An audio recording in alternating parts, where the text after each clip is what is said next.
check in our next guest analyst. He's Oliver Sloup from Blue Line Futures in Chicago. All right, Oliver, we've been talking about it all day. The headlines changing back and forth. I'm going to give you the floor, and you tell us what you think. Well, a choppy session here in corn and soybeans, and I think some of that is probably playing into the hand of tomorrow's options expiration for March options. Looking at where a lot of the open interest lies, 650 is a popular strike on the call side for corn. That could be a little bit of a magnet. So chopping around ahead of that, really retracing the breakdown point from earlier this week on Tuesday. So I want to see how the market reacts once we get past options expiration. The uptrend is still intact, but there's a lot of headline risk out there, as you had mentioned.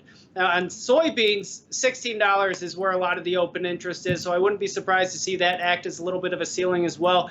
But as with corn, it's getting past options expiration and seeing what's behind the curve. And we're going to start to hear weather become a bigger and bigger issue here in the United States. Recently, it's been the jawboning back and forth with regards to weather in South America, but we're inching closer towards that springtime season in the States where it's going to be monitored a lot more closely.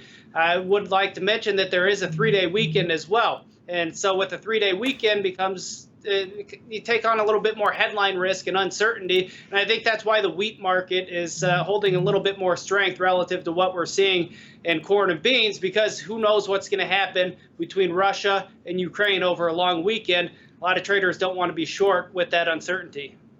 You hear Brazilian numbers of 133, 127, 125, 122. I mean, where does the Blue Line Futures agronomist see that number? Well, we think the market is trading around a 125. We saw the USDA come out with a 134, which was above analyst expectations, but we couldn't really break the market. We've seen firms like StoneX, Ag Resource, et cetera, come out with lower numbers that the market originally reacted to. We rallied about $1.25 on the back of the StoneX announcement, which was closer towards 125. So I think that's what the market is trying to price in.